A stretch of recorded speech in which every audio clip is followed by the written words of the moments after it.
Ilatag na ang mga banig. Ipinagdiriwang sa Israel ang pandaigdigang araw ng yoga. Ang Embahada ng India ay nagdaraos ng ika-12 selebrasyon sa iba't ibang lugar ng bansa.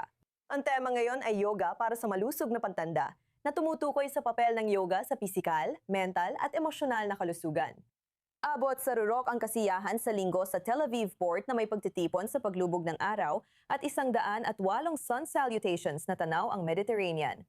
Kasama ko ngayon si Sally Narayan Mitre, Direktor ng Indian Cultural Center, para mabahagi ng kaalaman. Salamat sa pagsama sa studio ng I24 News English. Shalom, salamat, namaste.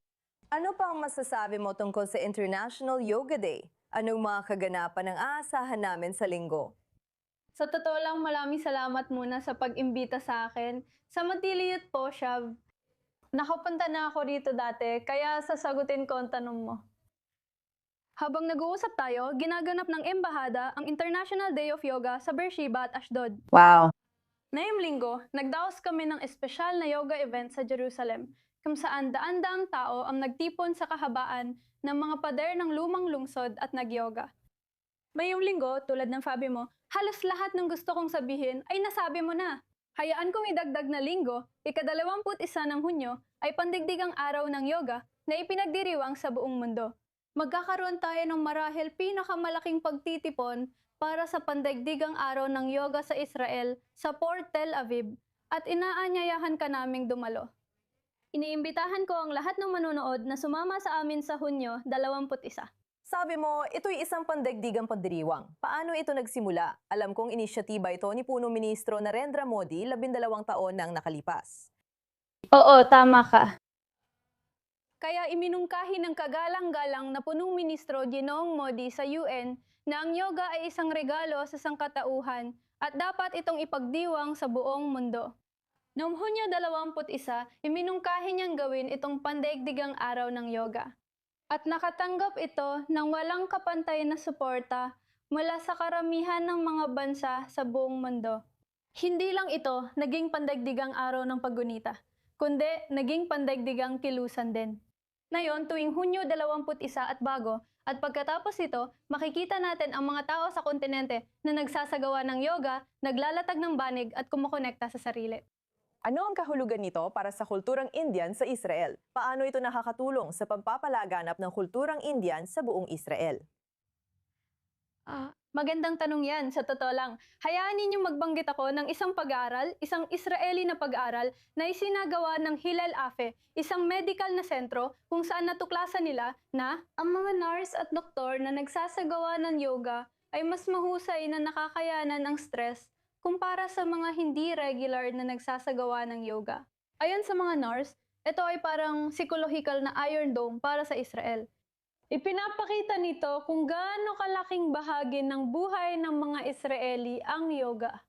Lalo ko pa itong natutunan pagdating ko rito nang makita kong may mga taong nagyoyoga sa Dalampasigan, Dead Sea, Masada at iba pang lugar. Kaya napakahalaga, gaya ng sinabi ko, na ang pinagmula ng yoga ay nagmula sa India.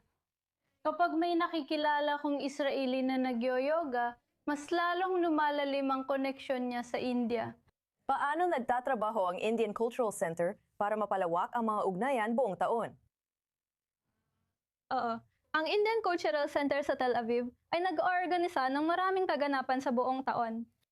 Kaya ikatutuwa kong sabihin sa inyong mga tagapanood na mayroon kaming guru ng sayaw at guru ng musika mula sa India na narito mismo upang magturo ng klasikal na sayaw ng India na Kathak at musikang Hindustani.